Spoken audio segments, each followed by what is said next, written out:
की वंदना करती है, सीता जी की वंदना करती है।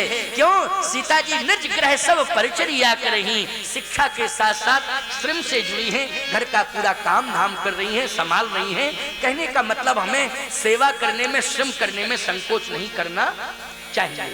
संकोच बिल्कुल नहीं कर। हमारी तपस्या हो रही है, हम शिक्षा से जुड़े हैं, हमारी तपस्या हो रही है, लेकिन श्रम के अभाव में तपस्या अधूरी रह गई है, इसलिए मुझे सफलता नहीं मिल पा रही है। क्यों?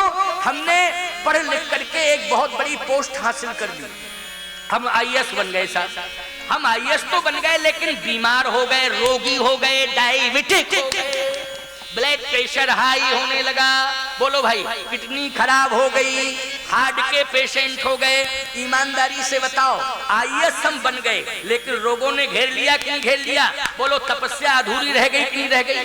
रोगी जीवन यदि किसी का है, भले ऊंचे पद पर बैठा हो, लेकिन वो जिंदगी और मौत का के तारे गिनता है। वो लोग गिनता है कि नहीं गिनता है? इसलिए मैं कहना चाहता हूँ, तपस्या में कमी क्यों आती जा रही है? आज बेटी हो चाहे बेटा हो, बचपन से शिक्षा से जुड़ा है, ये तपस्या है। कलयुग की वर्तमान की यही तपस्या है, लेकिन तपस्या इसलिए अधूरी है क्योंकि हमने श्रम से दूर कर दिया अपने को। श्रम हम नहीं करना चाहते हैं, इसलिए हमारी तपस्या अधूरी है। मैं जीवन में यही तो आपको बता देना चाहता हूँ। भगवती पार्वती जी जिस आश्रम में रह के तपस्या करती थी, उस आश्रम को साफ रखती थी। सबसे पहले ब्रह्म मुहूर्त में सबसे पहले साफ करना उस आश्रम को। बोलो ईमानदारी से, ये साफ सफाई करना ये श्रम से संबंध है कि नहीं? ये किससे संबंध है? श्रम से। चाहते महाराज हिमाचल तो नौकरानी दो चार लगा देते कि ये झाड़ू बहारू नौकरानियां करेंगी, बेटी तू तो तपस्या कर, लेकिन नहीं। स्वयं पार्वती जी, जिस नारद जी देख करके प्रसन्न हो गए कि ऐसा स्वच्छ आश्रम तो हमें दिखाई नहीं दिया है। और सुन लीजिए, मैं कहना चाहता हूँ, जहाँ हिमालय में पार्वती जी ने तपस्या की है, आज पूरे हिमालय का आप भ्रमण कर लीजिए, जो पार्वती जी की तपस्थली है, वहाँ पहुँचने पर आपको प्रकृति का विशेष आनंद मिलता है। वहाँ हरी भरी प्रकृति के साथ साथ मुस्कुराती हुई प्रकृति आपको दिखाई देगी। समझ में बात आई कि नहीं? जहाँ पर श्रम होता है, सफाई रहती है, वहाँ पर धरती मुस्कुराती है। बोलो, मुस्कुराती है कि नहीं? वहाँ का पूरा क्षेत्र मुस्कुराता है प्यारे। इसलिए कहना चाहता हूँ, आज हमारे भारत में प्रधानमंत्री जी के आह्वान पर स्वच्छता का अभियान चल रहा है कि नहीं चल रहा है? और यहाँ तक प्रमाण मिला है कि स्वयं प्रधानमंत्री ने, आपके मुख्यमंत्री ने स्वयं हाथ में झाड़ू लेकर लगाई। बोलो भाई, स्वयं हाथ में झाड़ू लेकर साफ सफाई की कि नहीं की? चाहे उड़ीसा के मुख्यमंत्री हो, चाहे देश के प्रधानमंत्री हो, बोलो सभी ने ये दिखाया कि नहीं दिखाया? स्वच्छ भारत हमारा। इसका मतलब ये है, स्वच्छ भारत तब रहेगा जब हम शिक्षा के साथ श्रम को साथ रखेंगे। अगर श्रम से दूर हो जाएंगे तो हमारा भारत स्वच्छ नहीं रह सकता है। इसलिए पार्वती जी ने ऐसा दिव्य आश्रम श्रम के द्वारा बना दिया और उसी में बैठकर तपस्या करने लगी। तपस्या पूर्ण हो गई, और जब तपस्या पूर्ण हुई तो तपस्या के बल पर कौन मिले पार्वती जी को? जल्दी बोलो, भगवान शंकर मिले। इसलिए बात समझ में आ गई, चाहे जितने अरबपति खरबपति बने रहो, शिक्षा के साथ श्रम से जुड़ना है सबको। किससे जुड़ना है? श्रम से जुड़ना है। इसलिए बिना श्रम के काम चलने वाला नहीं है। बिना श्रम के ना शरीर की समस्या का समाधान होगा, और ना ही घर की और ना राष्ट्र की समस्या का समाधान होगा। इसलिए बुद्धिजीवी को श्रमजीवी बनना है। बुद्धिजीवी को क्या बनना है? श्रमजीवी। बहन बेटियों, भाइयों, जितने भी यहाँ बैठे हैं, सभी का मैं आह्वान करता हूँ कि अपने शरीर को श्रम से जरूर जोड़ो, श्रम किया करो। इससे रोग बीमारियां सब दूर। ये बाबा रामदेव ने अरे दवाओं से थोड़ी हमारी बीमारियां दूर की हैं। श्रम, योग करो। योग से क्या होता है? पसीना निकलता है, श्रम होता है। बोलो, होता है कि नहीं? और श्रम होता है, योग करते हैं तो क्या होता है? बीमारी दूर हो जाती है। और सबसे ज्यादा धन हमारा बीमारियों में जा रहा है। बोलो, जा रहा है कि नहीं जा रहा है? और हमारे मस्तिष्क के तंतु भी प्रभावित हो रहे हैं, रोगों के कारण हो रहे हैं, बीमारियों के कारण। इसलिए तपस्या क्या है? वर्तमान कलयुग की यही तपस्या है कि शिक्षा के साथ हमें श्रम को जोड़ना है। श्रम और शिक्षा दोनों के साथ देखिए, तपस्या सफल हो जाएगी। सभी की तपस्या, सारे कार्य सफल हो जाएंगे। पार्वती जी की तपस्या सफल हो गई। नारद जी एक दिन आ गए, और नारद जी जैसे ही आए तो हिमाचल जी ने चरण पकड़ लिए।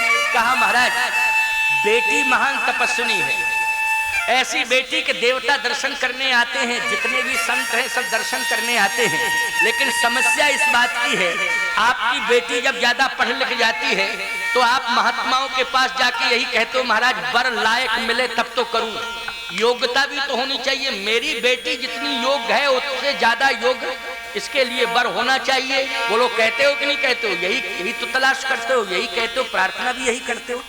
हिमांचल जी को यही चिंता हो गई कि मेरी बेटी इतनी बड़ी तपस्विनी है कि जितने भी हिमालय के महात्मा हैं वो सब दर्शन करने के लिए आते हैं, लेकिन बेटी विवाह के लायक है तो अब वर मिले, तपस्वी वर मिले। अब महाराज वर कहां से मिलेगा? ऐसा वर तपस्वी हमें समझ में नहीं आ रहा, दिखाई नहीं दे रहा है। महाराज हम बहुत परेशान हैं। नारद जी ने कहा चिंता मत करो, हम ब्रह्मा जी से बात करते हैं, हमारे बाप हैं वो, क्योंकि विधान बनाने वाले कौन है बोलो भाई? पति पत्नी का विधान बनाने वाले ब्रह्मा हैं, ब्रह्मा जी की रचना है ये। तो कहा हम अपने बाप अपने पिता ब्रह्मा से बात करते हैं। नारद जी किसके पुत्र हैं? ब्रह्मा के पुत्र हैं। कहा मैं बात करता हूँ। अब सुनना, बहुत अच्छी बात आ गई, बहुत प्यारी बात है, इसको जरा मन लगा के सुनना ध्यान से, अंतिम 10 मिनट रह गए। नारद जी ने कहा कि मैं बात करता हूँ। आंख बंद की, आंख जैसे बंद की, ब्रह्मा जी से बात की, और नारद जी ने जब ब्रह्मा जी से बात की तो ब्रह्मा जी ने स्पष्ट बता दिया है परेशान होने की जरूरत नहीं है, सीधे कैलाश पर्वत जाओ। कहाँ जाओ? कैलाश पर्वत। नारद जी समझ गए तो भोले बाबा के लिए संकेत है। जैसे ही नारद जी ने आंख खोली, हिमांचल जी ने कहा कि आपने क्या डिसीजन लिया? डिसीजन क्या लिया? नारद जी बोले देखो हम वैसे कह देंगे तो तुम्हें विश्वास नहीं होगा है? क्योंकि आजकल लोग वैसे कह दो नहीं नहीं ये सब हो जाएगा ठीक, और जाकर हाथ दिखाओ थोड़ा सा तो लोगों को विश्वास होता है। हाँ रेखा देख देख के बता रहे हैं हमारा, इसलिए सही बता रहे हैं। आजकल बड़ी समस्या है, और 2-4 बातें रट जाओ जोशी हो जाओगे। क्या 2-4 बातें सीख लो जोशी हो गए क्या? ओहो, आपके हाथ में पैसा तो आता है रुकता नहीं है, पैसा तो आता है लेकिन रुकता नहीं है। आप हाँ हाँ हाँ महाराज बिल्कुल ठीक कह रहे हैं आप, आता है लेकिन रुकता। सबकी कंडीशन यही है, सबकी कंडीशन यही है। अच्छा फिर दूसरी बात क्या है? आप सबके साथ भला करते हो लेकिन आपके साथ लोग धोखा करते। हाँ महाराज बिल्कुल ठीक कह रहे हैं आप, बिल्कुल ठीक। हम सबके साथ अच्छा करते, लोग हमारे साथ धोखा करते हैं। ये तो कंडीशन पूरे भारत की है, पूरे संसार की है, भारत की नहीं पूरे विश्व की है। बोलो है कि नहीं? ये 2-4 बातें बस इतने में ही। और क्या प्यारे, तीसरी बात ये है क्या? आपको नींद कम आती है। हाँ ये बात ठीक थी, टेंशन में नींद आएगी किसी को जल्दी? टेंशन सबके नींद का। हाँ हाँ आप ठीक कह रहे हैं। और नींद भी कम आती है आपको। कभी कभी आपको जिंदगी से उदासीनता भी आ जाती है। तो हर आदमी जिंदगी से रूठ जाता है एक दिन, अरे यार ये भाड़ में जाए संसार। अब तो समझ क्यों ऐसा बहुत से लोग कहते हैं। ये 2-4-5 बातें कह दो तो लोग कहते हैं हाँ हाँ बहुत अच्छा जोशी है, हमारे मन की बात कहती है, हमारे दिल की बात कहती है। दिल की बात सावधान, विधि का विधान हुआ करता है, उसे चैलेंज नहीं दिया जा सकता है। नारद जी ने स्पष्ट कह दिया कि हाँ थोड़ा हाथ दिखाओ, थोड़ा इनका भ्रम दूर हो जाए। और ब्रह्मा जी ने जो बताया वही नारद जी ने कहा, अपनी तरफ से कुछ नहीं कहा। लेकिन बहाना क्या था? हाथ का। और हाथ जैसे ही पार्वती ने आगे किया, कहा मिल गया पति, मिल गया पति। इतने लक्षण जिसमें होंगे वही पति होगा। कहा कौन? बोले जोगी जटिल काम, जोगी जटिल काम, नगन अमंगल भेष, अस स्वामी यही कह मिले परिहस्त यश रेख। ये लक्षण तो शंकर जी में है। बोलो है शंकर जी में। ब्रह्मा जी ने क्या बताया था नारद जी को कि कैलाश पर्वत पर चले जाना, कहीं भटकने की जरूरत नहीं है, भोले बाबा ही है। और ये मरते समय इसने मांगा भी जन्म जन्म शिव पद अनुरागा। ये लक्षण तो शंकर जी में ये लक्षण पाए जाते हैं। हिमांचल जी ने कहा महाराज ये लक्षण किसमें है? का ये तो भोले बाबा में लक्षण है। नारद जी बोले हिमांचल जी बोले समस्या ये है कि लक्षण भोले बाबा में है, लेकिन भोले बाबा ने जारेव काम महेश कामदेव को जला दिया है, तो जिसने कामदेव को जला दिया है वो विवाह क्यों करेगा?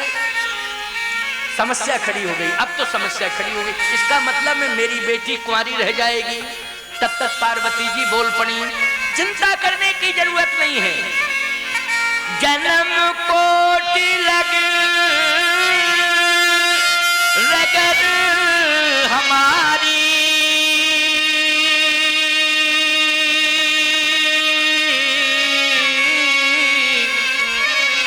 बरो संभूलत रहूं कुंवारी। मेरी प्रतिज्ञा है कि विवाह करूंगी तो भगवान शंकर के साथ ही करूंगी, नहीं तो जिंदगी भर कुंवारी रहूंगी। हिमांचल जी रोने लगे कि जिसने काम को जला दिया है उसके साथ विवाह। तो पार्वती जी क्या बोल पड़ी, भोले बाबा कर क्या रहे हैं नारद जी ये बताइए आप। कहा वो तो राम राम राम राम राम राम जप रहे हैं, राम राम राम राम। आहा, तो पार्वती बोल पड़ी, जिसका काम से कोई संबंध ना हो, संसार में जिसने काम का त्याग कर दिया हो और जिसने राम को स्वीकार कर लिया हो, मैं उसी का वर्ण करूंगी, उसी को पति के रूप में स्वीकार करूंगी। इसलिए आज मेरी प्रतिज्ञा है, बरों संभुनत रहो कुंवारी।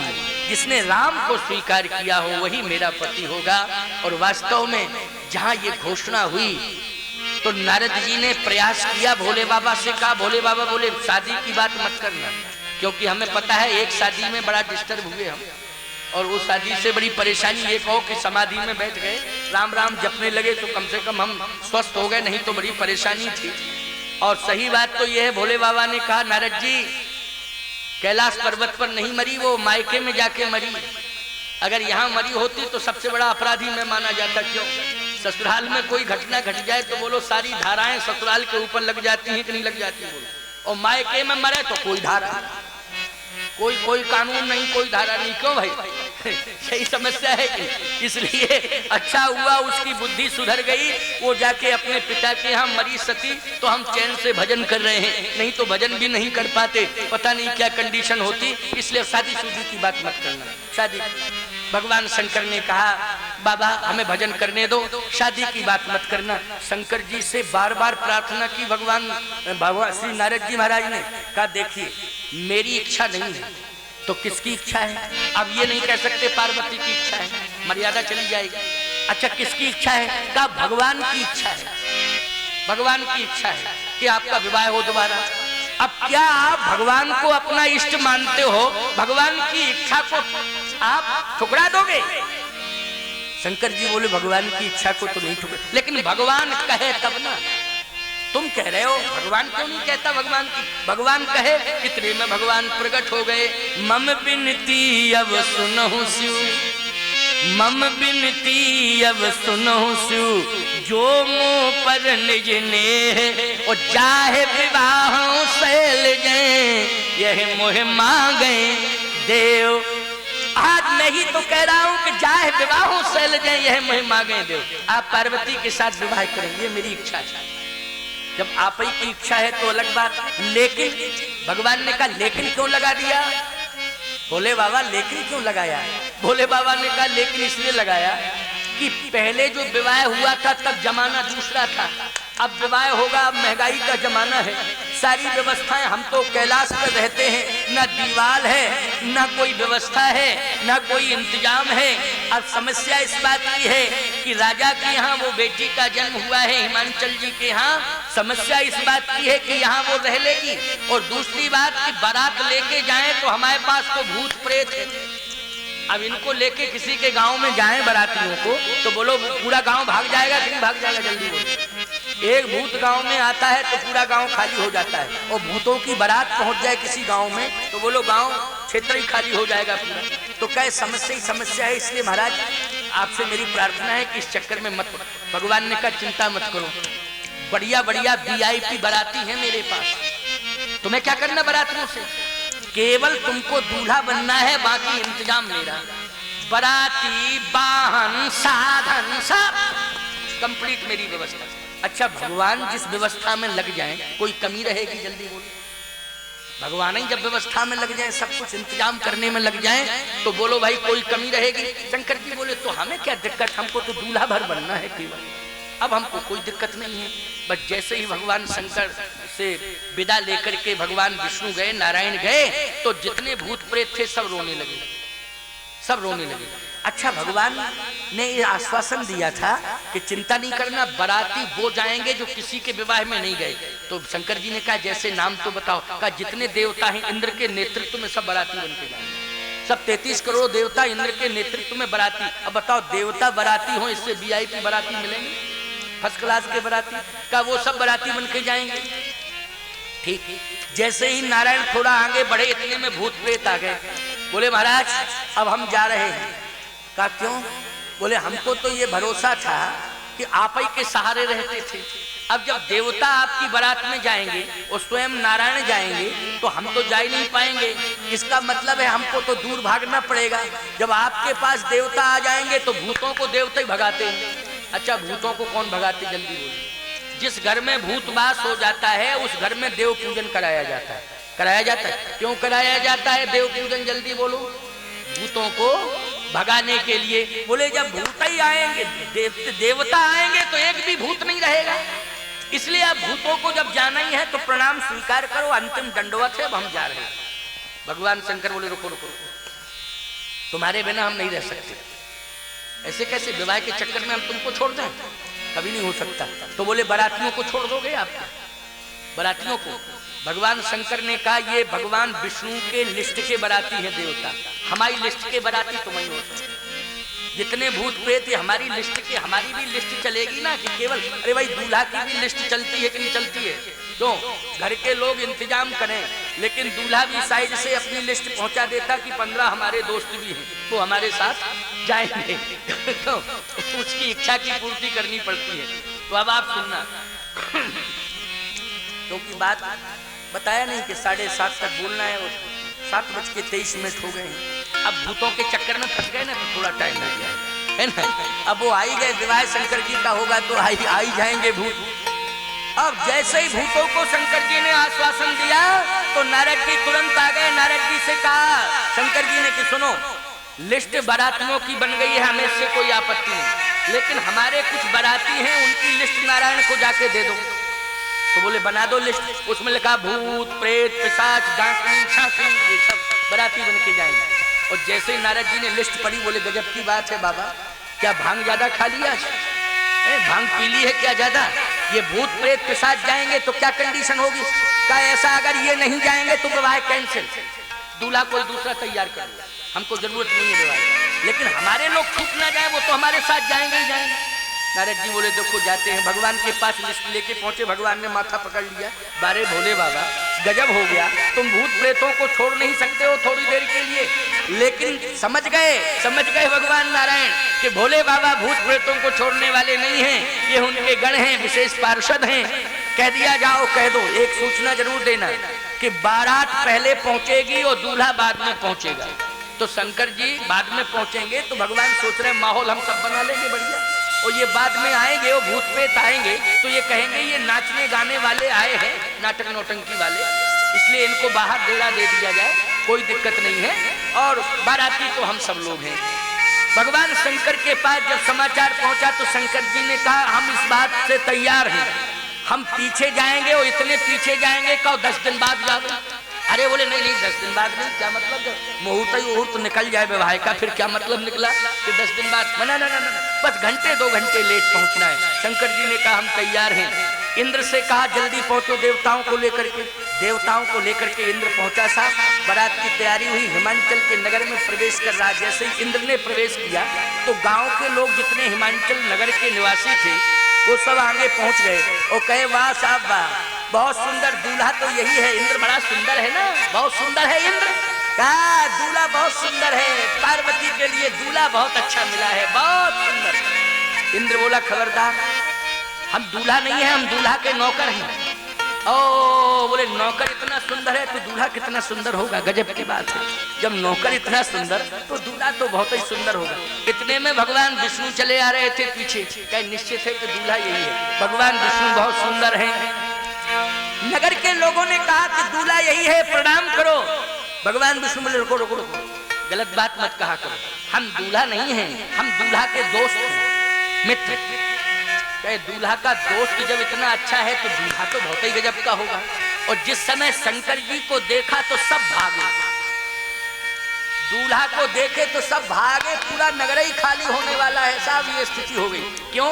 आपको शंकर जी को देख के ऐसा क्यों हुआ? बात ये थी कि नंदी पर शंकर जी नंदी बाबा पर बैठे, सवारी किस पर करते हैं? वाहन है नंदी बाबा। अब नंदी बाबा पे शंकर जी बैठे तो रोज सीधे बैठते थे, लेकिन आज हिमाचल के नगर में जा रहे हैं तो उल्टे बैठ गए। नंदी के मुंह की तरफ पीठ किए हैं और नंदी की पूंछ की तरफ मुंह किए हैं।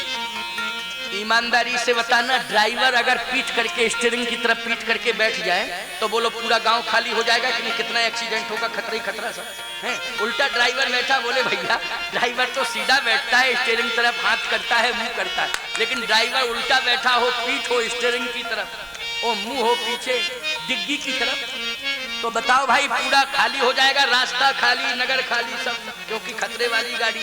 और शंकर जी पीठ दिए बैठे, नंदी बाबा चले जा रहे हैं और मुंह किए हैं कहाँ? नंदी बाबा की पूंछ की तरफ।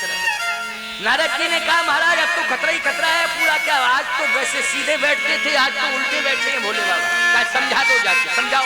नारद जी दौड़े दौड़े गए, बोले भगवान नारायण ने कहा सीधे बैठ जाओ, सीधे। शंकर जी बोले सीधे तो हम गलत कहाँ बैठे? कहे रोज सीधे बैठते थे ना, नंदी के मुंह की तरफ मुंह करते थे, कहे रोज सीधे बैठते थे, संसार का निरीक्षण करते थे, तब सीधे बैठते थे। बोले आज उल्टे क्यों बैठे हो? कहा ससुराल का निरीक्षण करने जा रहे हैं। तो ससुराल का निरीक्षण करने जा रहे हो तो उल्टे क्यों बैठे हो? कहा इसलिए कि ससुराल की तरफ मुंह कर लेंगे तो जो ससुराल को एक बार देख लेता है वो ससुराल ही का हो जाता है, घर द्वार भूल जाता है। ससुराल प्यार लगी जब ते रूप रूप कुटुंब भय, तब ते वो ससुराल ही ससुराल का हो जाता है, वो घर द्वार भूल जाता है। भगवान शंकर ने कहा मैं दुनिया के लोगों को ये बता देना चाहता हूँ कि जा रहा हूँ ससुराल, लेकिन देख रहा हूँ अपना कैलाश का घर द्वार, मैं ससुराल के पीछे कैलाश को भूलने वाला नहीं हूँ। इसलिए दुनिया वालों को ये संदेश दे रहा हूँ कि मैं कैलाश को हमेशा देखता रहूंगा और देख रहा हूँ, पीठ ससुराल की तरफ किए हूँ, जा रहा हूँ भले, लेकिन देख किसको रहा हूँ? घर द्वार को देख रहा हूँ, अपने कैलाश को देख रहा हूँ। ये संदेश भगवान शंकर ने दिया। अब आप देखिए दूसरा भाव इसमें एक और है। क्या दूसरा भाव? ये है कि प्रतिकूलताओं में अनुकूलता। जैसे श्रेष्ठ वर कौन है, श्रेष्ठ दूल्हा कौन है? अगर बेटी के बाप के दरवाजे पर पहुंचता है, किसी बेटी के बाप के दरवाजे पर पहुंचता है और वो दूल्हा बन के पहुंचता है, उसकी बेटी को ब्याहने के लिए जा रहा है, तो उसका श्रेष्ठ आचरण यही है कि जो वहां प्रतिकूलताएं हैं उनको अपने व्यवहार से अनुकूलता में बदल दे। श्रेष्ठ वर, वही वर मानी होता है श्रेष्ठ, वर का अर्थ ये है श्रेष्ठ, बोलो है कि नहीं? और विवाह के समय ही वर लगता है कि नहीं लगता है?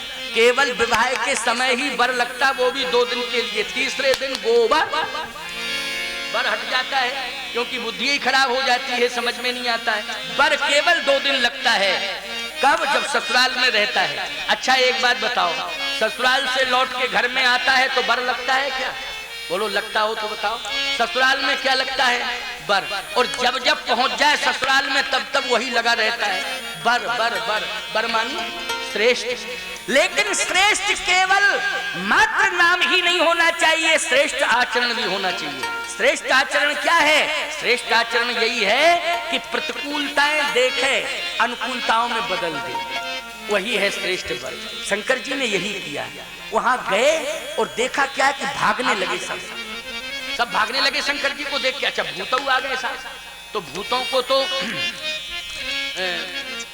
भगवान नारायण ने कह दिया कि तुम पीछे रहो, सब पीछे रहो। भूत बोले हम आ तो गए, कम से कम सीमा में तो आई गए, ससुराल की इतना तो है ही, हम आ गए हैं। अब भले दूर रहेंगे, थोड़ा सा 500 मीटर दूर रहें कोई दिक्कत नहीं, लेकिन सीमा में आ गए, बस इतना ही सम्मान सुरक्षित, दूर रहो दूर रहो।